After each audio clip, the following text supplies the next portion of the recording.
Stay tuned for a special edition of the Multifamily Deal Lab podcast. What advice would you give them going into the next round of buying? I honestly think laser focus. You've got to have your goals set up, fill in the gaps now, because you won't have time to fill in the gaps after, whether it's education, relationships, making sure you've got your potential capital side ready to go, because when it goes, you want to be like a well-oiled machine. All the noise goes right by me. Get yourself ready. When it starts, it's going to start, and it's going to be fast and furious for a 2 or 3 year period. It's going to be great. So Enjoy the downtime now, get yourself ready, and then let's go. Welcome to the Multifamily Deal Lab podcast, where we dissect a deal before your eyes and ears so you can discover the strategies and tactics that got each deal to the finish line. Strategies and tactics that you can put in your own toolbox to get you to the closing table. From sourcing the deal, raising, due diligence to the property takeover, Multifamily Deal Lab shows how you too can get the deal done. And now here's your host, David Lindahl. Everybody, welcome to Multifamily Deal Lab. I'm your host, David Lindahl. My guest today is Jimmy Stuart. Who do we have in the queue? Let's take a few questions. Yeah, thanks, Jim, and thanks, Dave, for taking my call. Hey, Vish.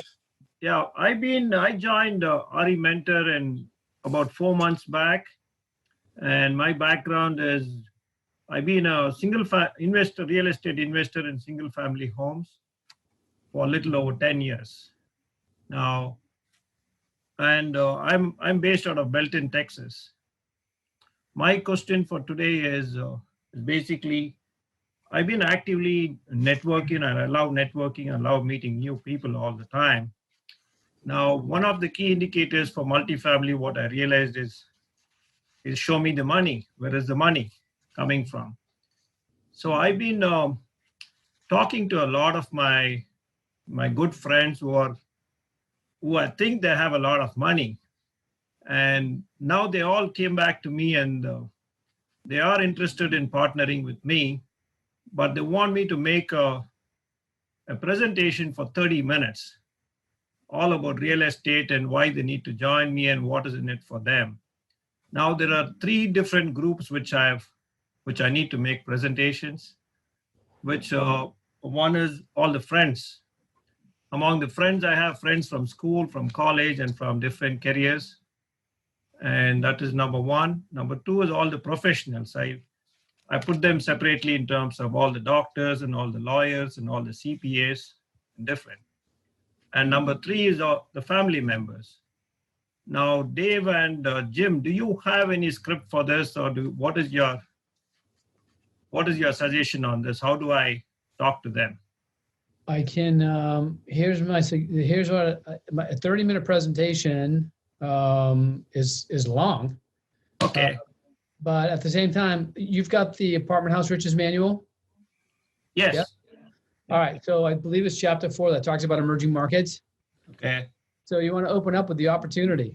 And I would just simply, I would go into that manual and create a presentation based on the 4 phases of the market, and where the opportunities are in each particular phase of the market.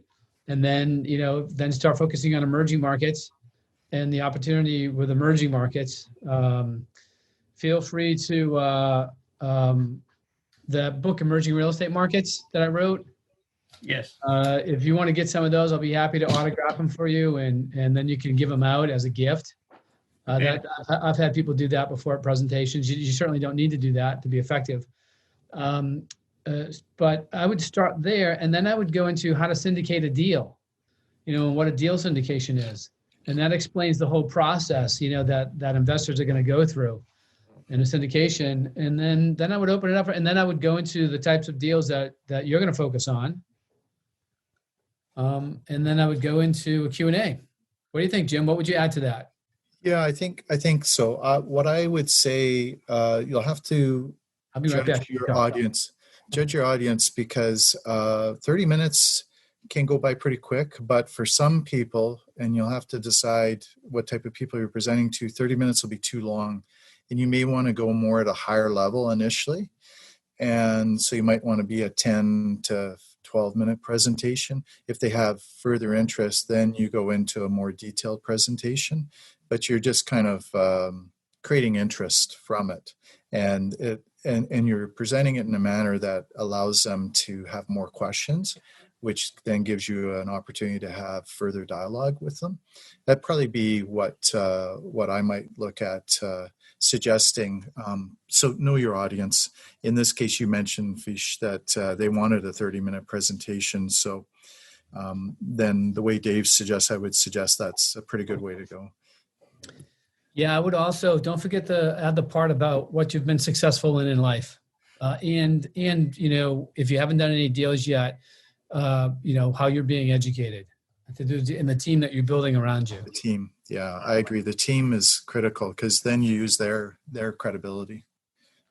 Okay. Can I talk to them about my passive investments and how it is working out for me? Your passive investments? Yes.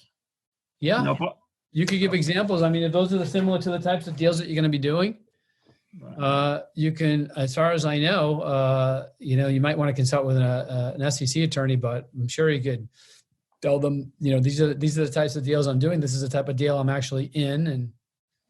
And that's actually giving you experience as well, isn't it? You learning from those deals? Yes. Yeah. I've been learning a lot from those deals, meeting with all the syndicators and the email correspondence and updates and the reports, what I've been getting from them is quite a learning process. So that's it. Thank you, Jim. Thanks for your time. And thanks, Dave. Thank you, Vish. Welcome, Vish. Right. Who's next? Hi, how are you both? Good. Hey, Joy. Good. It's very interesting what you're saying. Jim, I have a quick question for you.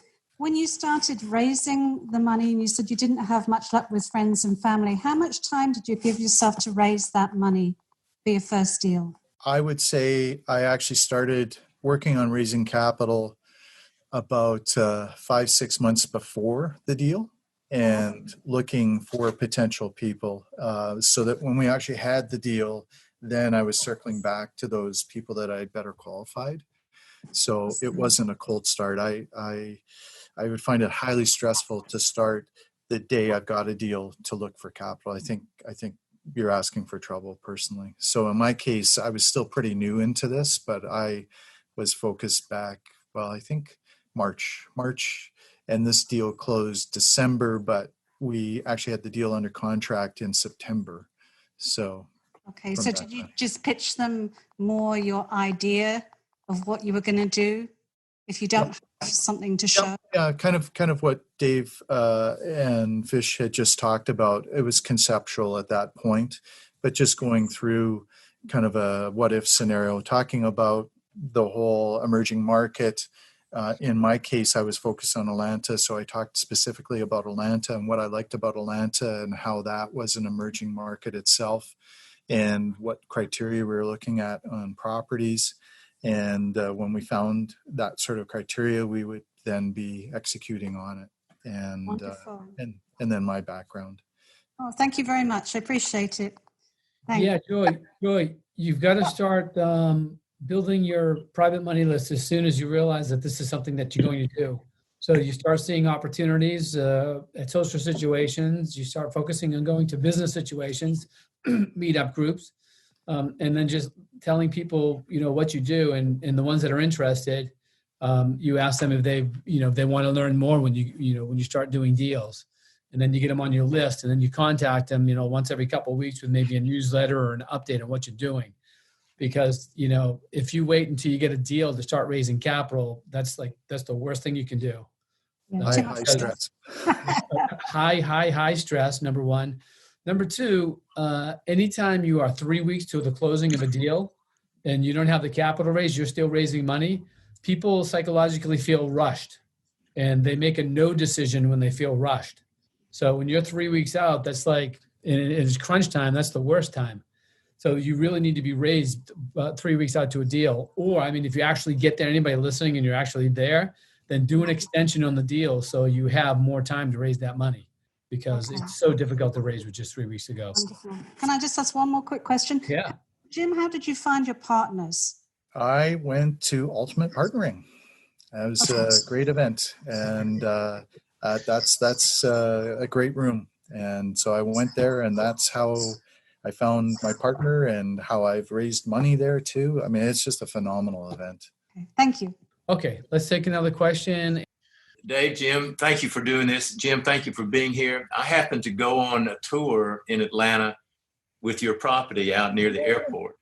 Oh, cool. And it was awesome the way you and your partner presented it and the work that y'all did. It was just remarkable. You were inspiring.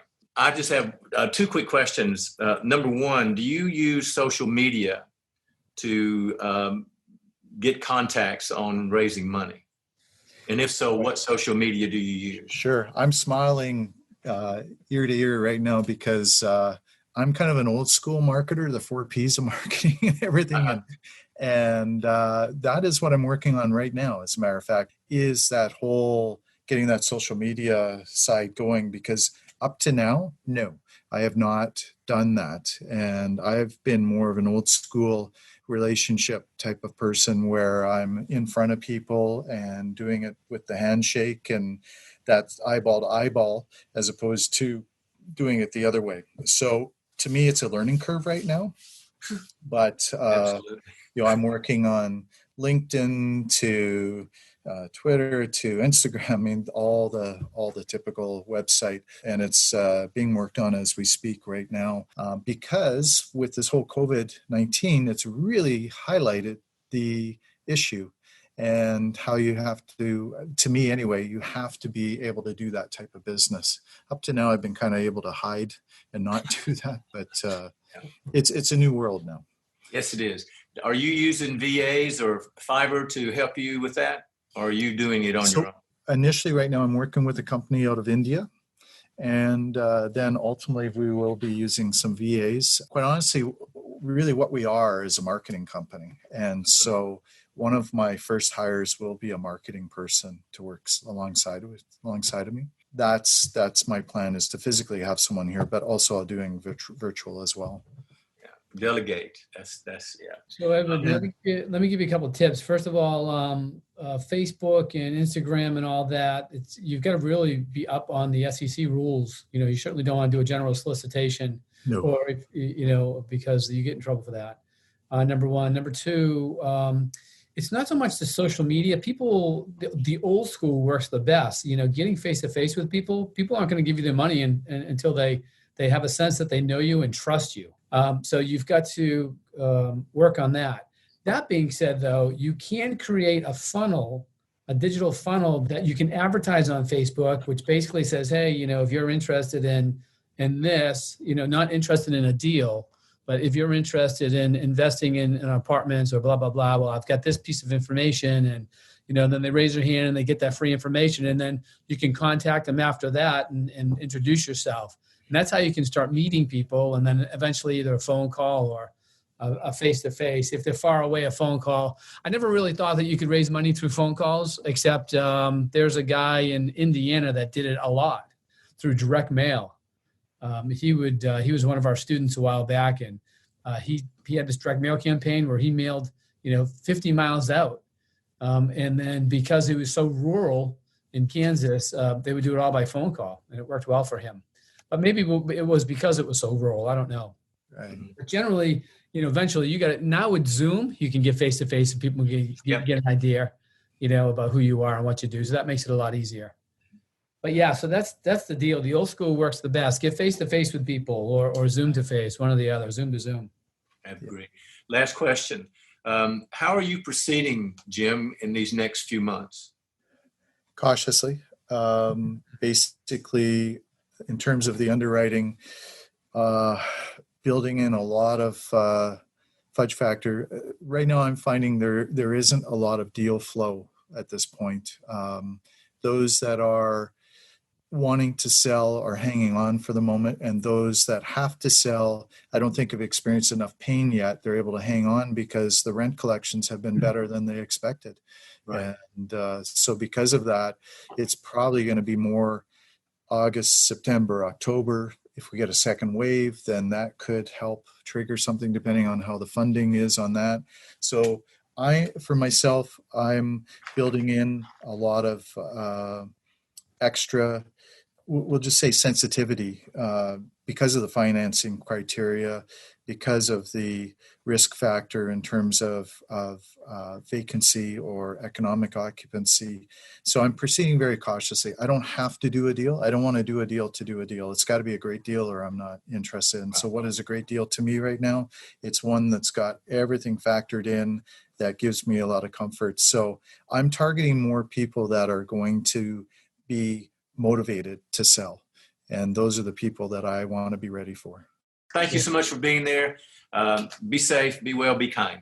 Thank you. Okay. Hey, I wanted to mention a couple of things. First of all, what you were just talking about is the opportunity that's happening, that's evolving right now. And Jimmy's right. I was just talking with my partner yesterday, and the fact that, private money starting to, we typically do deals now with just one partner so we can avoid a syndication. And it's not that you have to avoid a syndication, but it's just a lot easier when you have one partner and they're involved in everything as well. You have better relationships and you can do, it's easier to get the deals done. So, but we were talking, and we've got one particular very wealthy individual that wants to do deals and deal flow. And it's like, everything's got to shake out. The sellers haven't realized the situation. They still think they can get the higher prices, right now. And the buyers realize what's going on. They want the lower prices, but the two minds haven't met together yet. And it's going to take a couple of months for that to happen. But in the meantime, for those of us that see this opportunity shaping up, it's like, all right, get everything in place, fill the gaps in your business so you're prepared for this opportunity, because it's going to be here for a good year to 2 years. But that's when you buy up a ton, and then you're set. I mean, this one opportunity will set you up for the rest of your life, which is a beautiful thing. So the article that I just that I was talking about at the beginning of this, and the percentages of rents paid, it had a significant line in there, or a very important line. It says, despite the economic and health challenges facing so many, we have found that apartment residents who live in professionally managed properties are meeting their obligation. Professionally managed properties, those are not going to be the people in trouble. Those are not the marginal owners. The marginal owners are the ones that never took the time to learn how to operate properly. The ones that learned how to buy and learned how to raise funds, but they didn't learn the rest of it. They were chasing acquisition fees. They were chasing the next deal. Those are the people that are that all of a sudden going to be like, holy crap, and they're going to have to learn how to operate. But now they're operating in like the worst of times. And you don't become a good operator when you have to operate from a deficit. And those are the people that are our opportunity that are going to be coming up, and they're going to be plenty. But you've got to know, the right deal to buy. There's going to be landmines and gold mines during these times as well. The gold mines are going to propel you forward. The landmines are going to be good until all of a sudden we have another situation with the economy, and then they're going to expose themselves, and you're going to have difficult times with those. So fill the gaps, get ready, and let's all go for this great ride that's coming up in a short period of time. I agree 100%. Part of what we did is I wanted to reposition out of the C properties. So 2018-19, we sold out. Was that Atlanta property below the airport a C property? Because I toured there a couple of times. I saw a lot. Yeah, no, it was a C property, and we did very well. We sold that for just over 12 million, and the seller took care of the commissions and everything. What's that? You bought it for 7.1. Is that what you said? Yeah. So the rate of return, we owned it for 2 years, 11 months, and it was over a 90% overall rate of return for the investors. That is what emerging markets is all about. That is what being in the right place at the right time is all about. Yeah. And we did very well off of that deal. And so to your point, Dave, to be ready for this next wave, we all can do extremely well if we're ready to go. Because these things don't happen. We've talked at the mastermind over the last couple of years about one-of deals. Well, now I honestly think you can stake a flag in a market. For instance, one of my markets will be Atlanta because I'm familiar with that market. Mm-hmm. And we're going to see if we can go after multiple deals in that market. Because I think now we'll be able to stake it versus we did a deal recently in St. Louis. We've been in South Columbia, been down in Phoenix. And so we're scattered right now, but now we'll come back and focus in on a market. Well, that's what happens in the late innings of a cycle. There's just not a place that you can go that's large enough or that has enough opportunities to be able to buy multiple deals, or like you said, stake a flag. Right. But that's all going to change. Everything's going to have a big reset. Yeah. That's yeah, exciting. exactly. You can be one, two, three markets. I want to thank you for coming on and sharing your expertise. How about, the people that are asking questions are mastermind and mentorship students. So what advice would you give them going into the next round of buying?